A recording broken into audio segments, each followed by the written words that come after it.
Dans cette vidéo, je vais te parler de la blockchain Cosmos avec sa crypto-monnaie Atom qui va bien performer dans les prochaines années avec évidemment l'aide du prochain bullrun. Je vais tout te dire sur ce projet, donc reste jusqu'à la fin de la vidéo pour ne rien louper.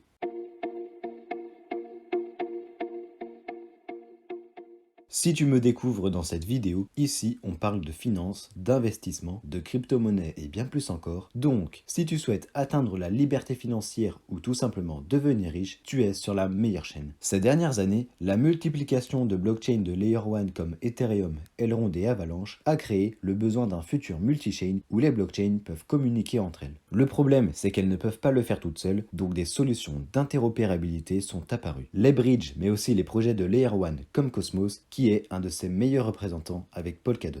En gros, les Layer 0 ont pour but de relier toutes les blockchains entre elles et leur garantir une interopérabilité. Pour faire simple, l'interopérabilité est la possibilité de connecter facilement différents écosystèmes entre eux pour créer un réseau très puissant. Le projet veut donc fournir une infrastructure capable d'unir plusieurs blockchains entre elles afin qu'elles puissent s'échanger des données facilement, réaliser des transactions, donner la possibilité de participer à des pools sur d'autres blockchains et plein d'autres choses. En 2014, Jae Kwon souhaite révolutionner la manière de créer les blockchains. Un an plus tard, en 2015, il rencontre Ethan Bunchman. Cette rencontre est décisive dans la future construction du réseau Cosmos. Les deux fondateurs voient les Layer 1 d'un mauvais œil car leurs règles sont trop rigides selon eux. La souveraineté dans ces blockchains ne serait qu'une illusion avec toutes les contraintes imposées. En incompatibilité idéologique avec des blockchains comme Ethereum ou Tron, Cosmos Network souhaite que la souveraineté se voit directement dans sa technologie en offrant un contrôle total aux blockchains même si elles sont déployées sur le réseau. Pour cela, ils offrent une grande flexibilité aux participants du réseau grâce à la mise à disposition de nombreux outils de développement. Le réseau Cosmos a créé 3 outils pour que les développeurs puissent connecter et développer leur blockchain à l'écosystème et ainsi qu'ils deviennent interconnectés. Le premier est Init avec ancien nom Tendermint. C'est le moteur blockchain. Celui-ci crée les outils qui permettent à Cosmos d'être qualifié de Layer 0 comme Kusama avec Polkadot par exemple. Init est une plateforme de développement blockchain qui te permet en tant que développeur de créer une blockchain proof of stake sécurisée, rapide et évolutive. Il est donc possible de déployer des applications souveraines directement sur le protocole. La plateforme permet d'établir un consensus rapidement car le temps de création d'un bloc est très rapide, d'une seule seconde, et celui-ci peut opérer jusqu'à 10 000 transactions par seconde. Dans l'avenir, Init utilisera le consensus Byzantine Fault Tolerance pour pouvoir traiter jusqu'à 250 000 transactions par seconde. Le deuxième outil est le Cosmos SDK qui est un kit de développement pour créer sa propre blockchain sécurisée en plus de Init. Le SDK Cosmos permet aux développeurs d'utiliser des modèles prédéfinis mais aussi leurs propres modules personnalisés, ce qui leur permet de tester leurs produits avec le moins de ressources possible avant de lancer leur propre réseau principal public. De plus, celui-ci permet aux utilisateurs de connecter leur propre blockchain au réseau Cosmos via IBC, ce qui augmente ainsi la liquidité et l'adoption par les utilisateurs. D'après les développeurs, la création d'une blockchain serait aussi facile que de coder quelques modules grâce à cet outil. Le troisième et dernier outil est l'Interblockchain Communication Protocol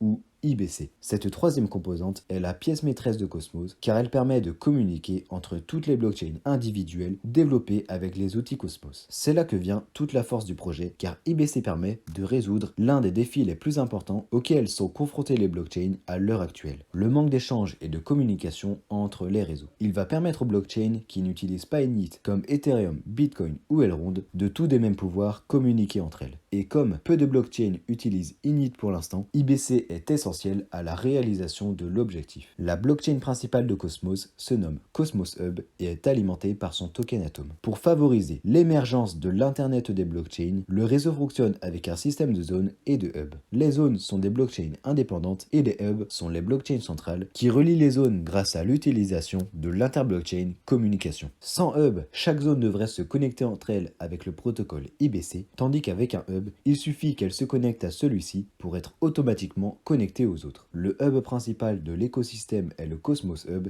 qui est alimenté par son token Atom. Chaque fois qu'une zone peut communiquer avec une autre, tout se passe par le hub. Tu peux voir le hub comme un intermédiaire à l'image des standardistes qui s'occupaient de relier une ligne téléphonique à une autre. Les hubs s'occupent aussi de conserver et tracer toutes les transactions effectuées. J'espère que mes explications sur la partie technique du projet t'ont mieux éclairé. Cosmos va prochainement faire une grosse mise à jour sur son écosystème et deviendra Cosmos 2.0. je vais te donner les points les plus importants qui risquent d'impacter le plus le projet. Le premier, c'est l'Interchain Security. Actuellement, tous les développeurs de blockchain sur le réseau doivent assurer eux-mêmes leur sécurité et c'est assez contraignant car il est difficile d'assurer complètement quelque chose d'aussi complexe qu'une blockchain. Ça demande beaucoup de temps et d'argent. Lorsque la mise à jour arrivera, les développeurs pourront sécuriser leur blockchain à partir de la sécurité déjà mise en place sur Cosmos Hub. L'Interchain Security est une plateforme de développement accessible aux développeurs sur le réseau. Un autre point important dans cette mise à jour sera la liquidité dans le staking. Actuellement, il y a un manque de liquidité dans l'économie du projet. Pourquoi? Parce que le projet est victime de son succès. Si tout le monde utilise le token et le bloc en staking par exemple, il n'y aura à la fin plus assez de transactions pour payer les validateurs. Parce que pour sécuriser et protéger le réseau, il faut staker des tokens atomes. La solution à cela est le liquid staking. Au lieu de staker bêtement tes atomes et ne rien pouvoir faire de plus, tu pourras maintenant obtenir une version synthétique de ce que tu as déposé pour pouvoir participer activement sur le réseau. Cette phase de transition au Cosmos 2.0 va durer 36 mois. Durant les 9 premiers mois, l'inflation du token sera plus élevée qu'à l'heure actuelle, de l'ordre de 10 millions d'atomes créés tous les mois pour permettre à la trésorerie du Cosmos Hub de se créer. Puis, au fur et à mesure, elle baissera et sera à terme plus faible qu'aujourd'hui avec seulement 300 000 nouveaux atomes tous les mois. Maintenant que nous avons vu combien Cosmos était incroyable, il faut maintenant se pencher sur son token, la crypto Atom. Car on peut bien avoir le meilleur projet du monde, si la crypto ne sert à rien, elle ne prendra pas de valeur. Pas besoin de s'attarder trop longtemps dessus, Atom est un token utilitaire comme Ether pour Ethereum ou Avax pour Avalanche. Ses principales fonctionnalités sont le paiement des frais de transaction sur le réseau, la gouvernance du réseau